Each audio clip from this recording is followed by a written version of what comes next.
day everyone, my name is Mary J. Uraga and today, together with my classmates, we will discuss the basic information and the importance of political and labor law. So, what are we waiting for? Let's start!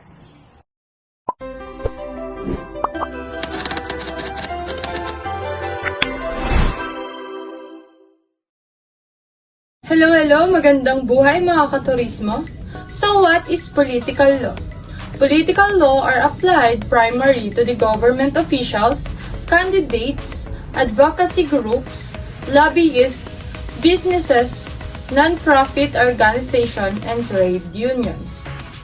The Constitution is defined as the original and fundamental principles of law by which a system of government is created and according to which a country is governed. It is the fundamental law of the land to which all other laws must conform.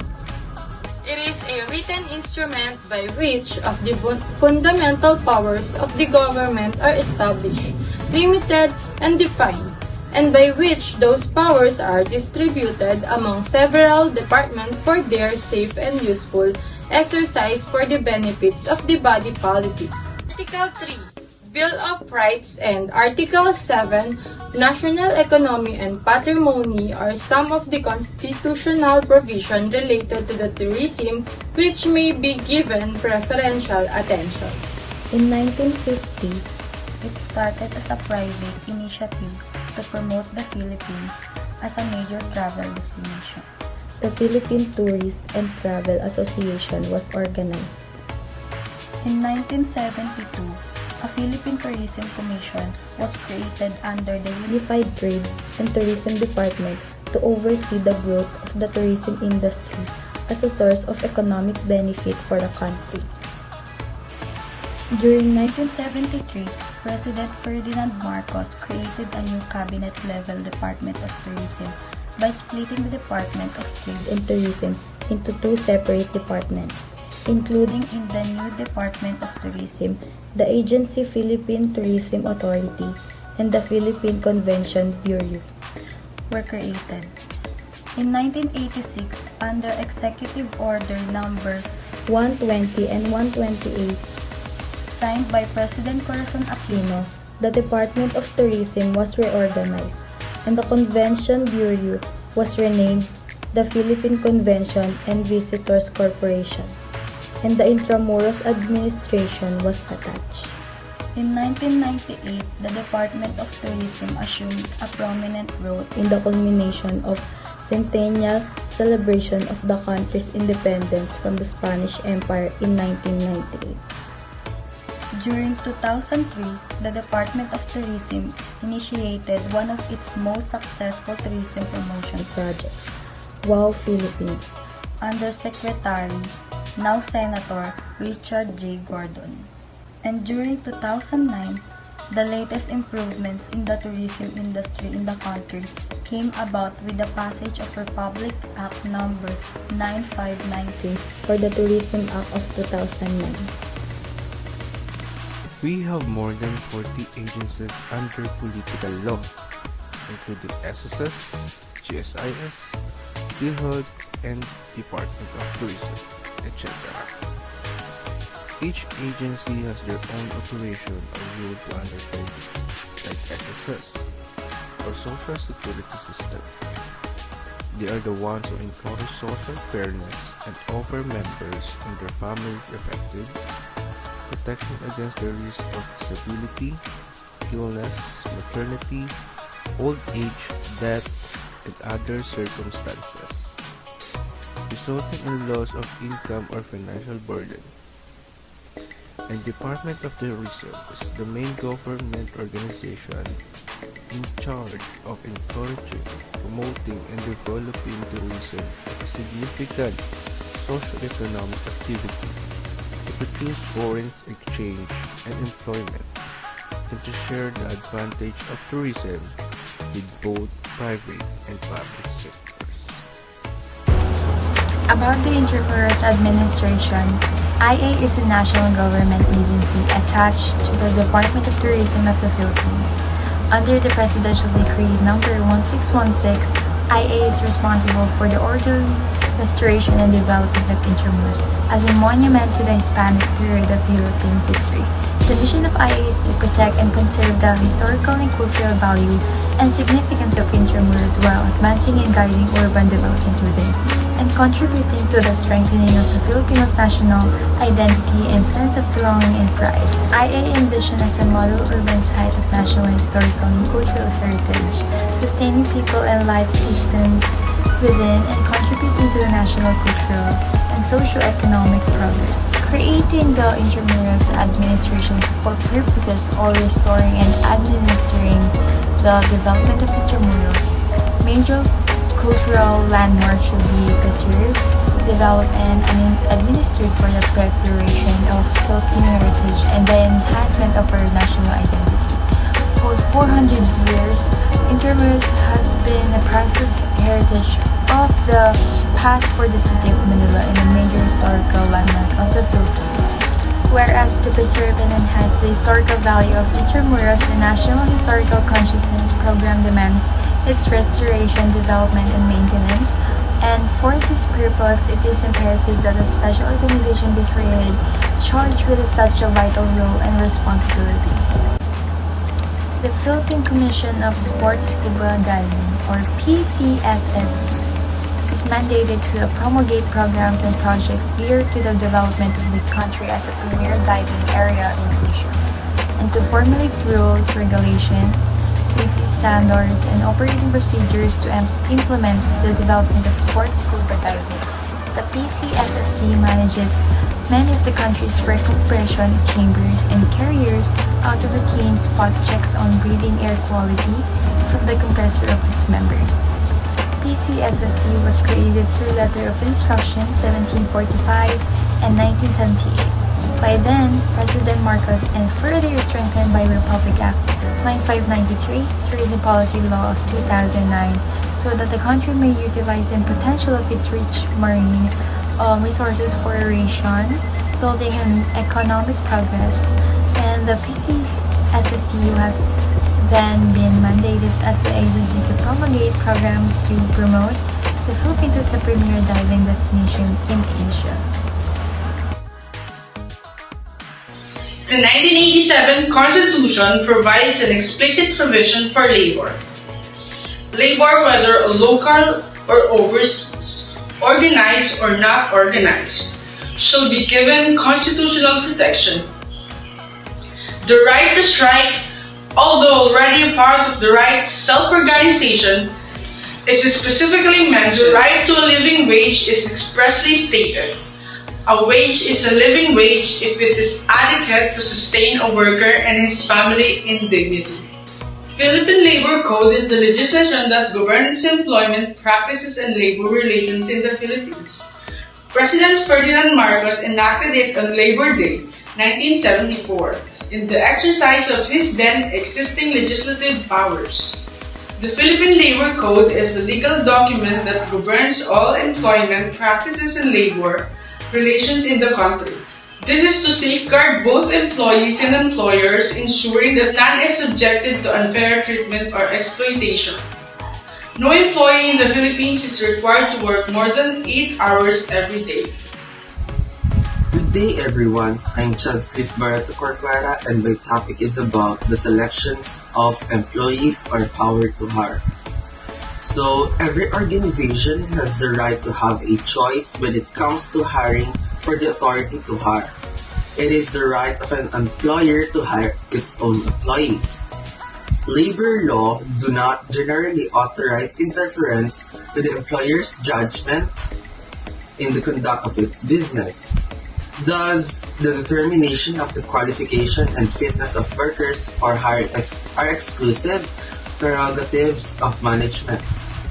The employer is free to determine using its own discretion and business judgment all elements of employment from hiring to firing, except in cases of unlawful discrimination or those which may be provided for the law. Different types of employees. First is regular employees. A regular employee is similar to an indispensable cog in the corporate machine. Second, Term employees, also known as a fixed teamwork. Term employees are those who are hired for a specific period only. The third is project employees. The distinction between regular employees and project employees is that the project employees are hired for only specific project or undertaking. The fourth is seasonal employees. Seasonal employees are those hired for activities which are called to work from time to time. The fifth is casual employees. These workers are hired for work or activities which are merely incidental to the business.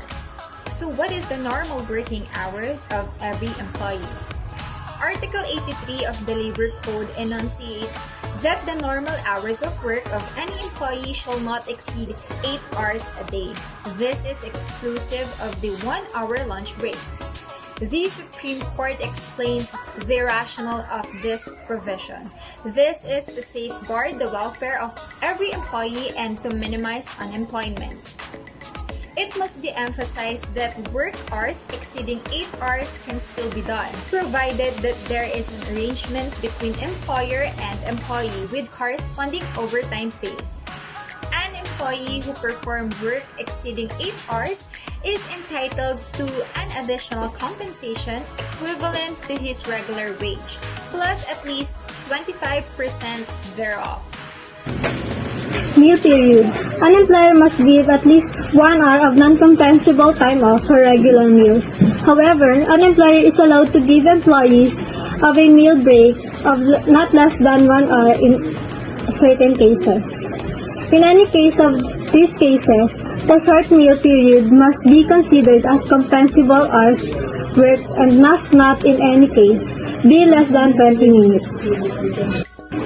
For example, if an employee is working from 8 o'clock a.m. to 5 o'clock p.m.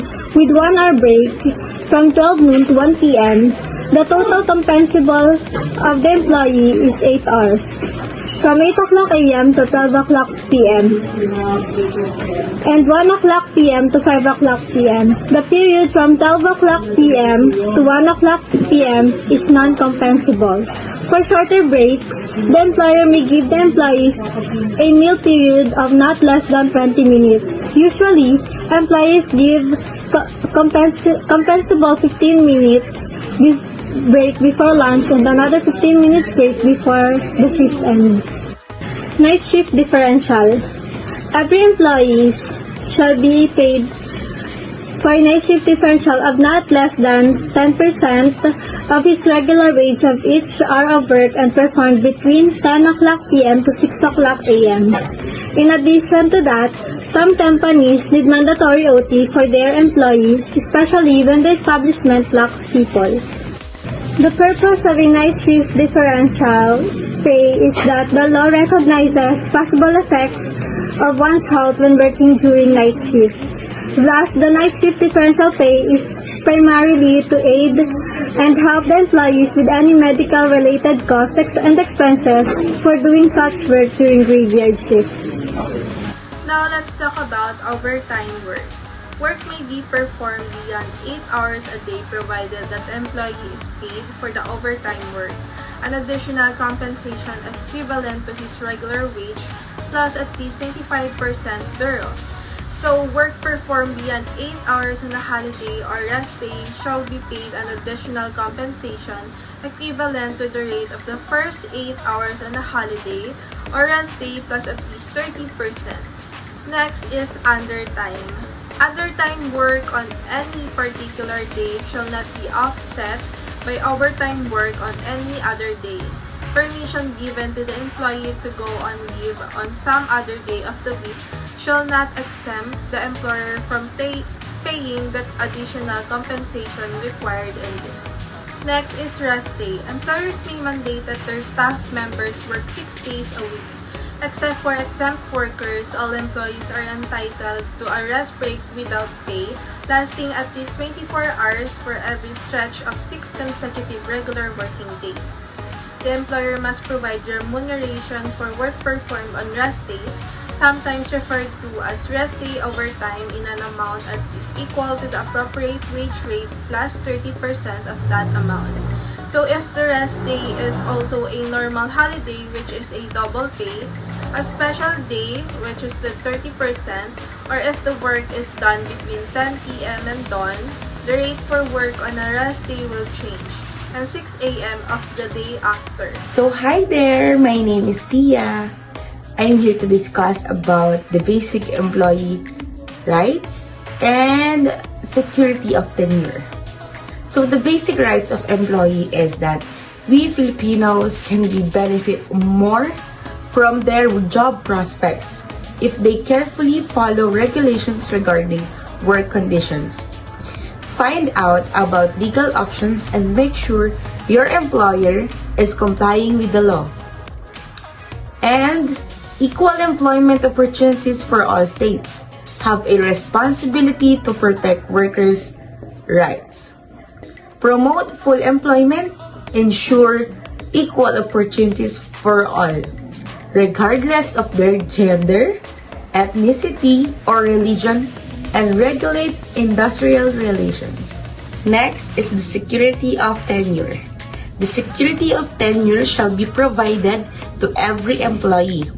A worker cannot be fired from their position unless there is a good reason for it, and it only all formalities have been followed. So, yun nga, kailangan may magandang rason si company bago kanila i-fire.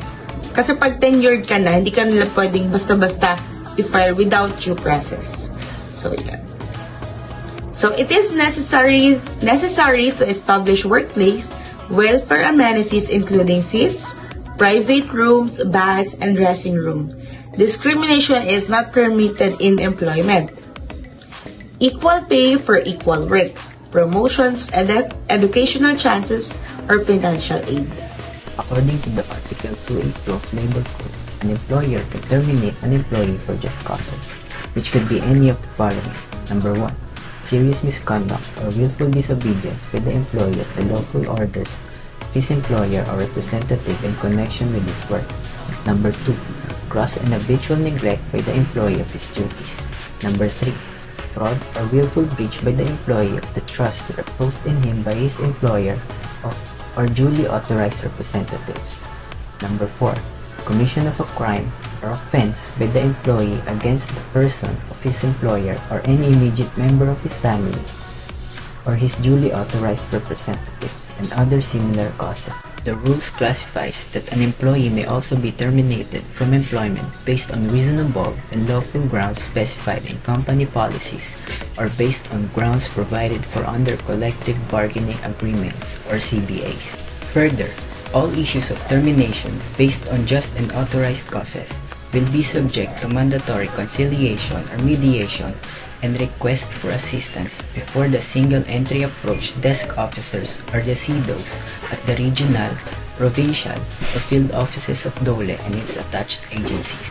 The rules is applicable to workers and employers of all work arrangement, including legitimate contracting or subcontracting with the existing employer and their employee relationship. The rules was issued to address the problem on varying interpretations and applications of the law or termination of employment which sometimes lead to labor complaint.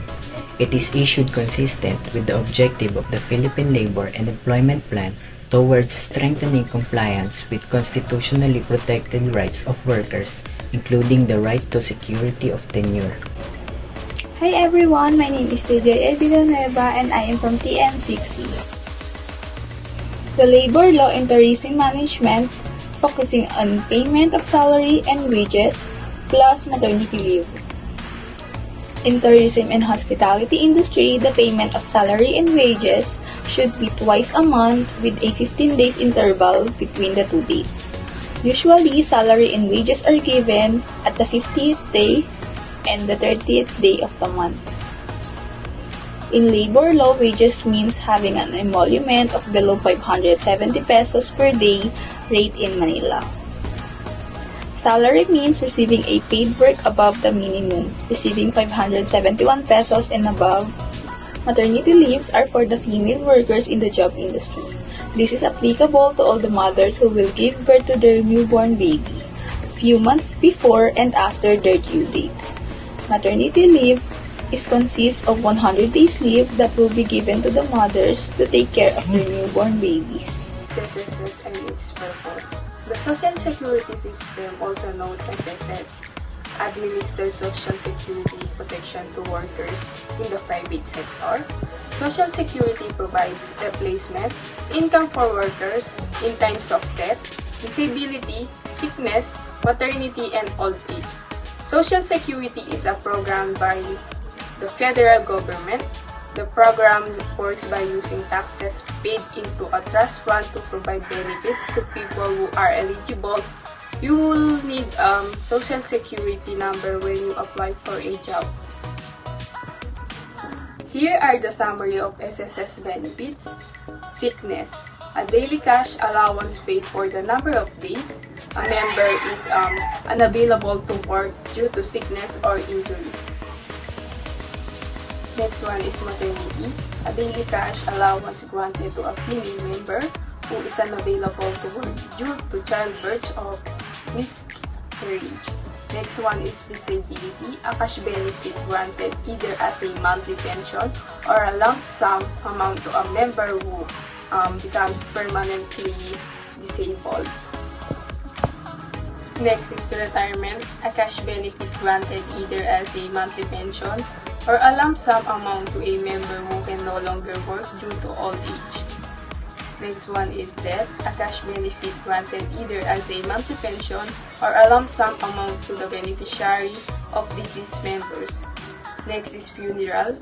A cash benefit given to whoever paid for the funeral expenses of deceased member. Lastly, unemployment benefit, also called employment insurance or involuntary separation benefit. It is a cash benefit granted to cover employees, including kasambahay and OFWs. The next one is about GSIS. Is a government-owned and controlled corporation that provides social security services to all government employees, including pension, health and life insurance coverage. It is one of the largest social security institutions in the Philippines. Here are some benefits of GSIS. Medical services, appliances and supplier rehabilitation services, temporary total disability benefit, permanent total disability benefit, permanent partial disability benefit, easy pension, careers allowance, death benefit, and funeral benefit. And the last one is survivorship pension. Lastly, the Pag-ibig is an acronym which stands for Pagtutulungan sa Kinabukasan, Ikaw, Bangko, Industriya, at Gobyerno. To this day, the Pag-ibig Fund continues to earn these four sectors of the society to work together towards providing fund members with adequate housing through an effective savings schemes. A member will have the following benefits: housing loan programs, provident savings, saving short-term loans, calamity fund, and multi-purpose loans. Giving back to the community and the people is one of the objectives the Pag-ibig Fund aims to accomplish. The Pag-ibig Fund believes that even small steps, the fund will reach its goal to help the community thrive. Good day everyone, my name is Ryan Sicat and my topics are PhilHealth and 13-month pay. The Philippine Health Insurance Corporation, or PhilHealth, is a government-owned and controlled corporation that ensures that every member is protected through its comprehensive benefits that are both preventive and curative.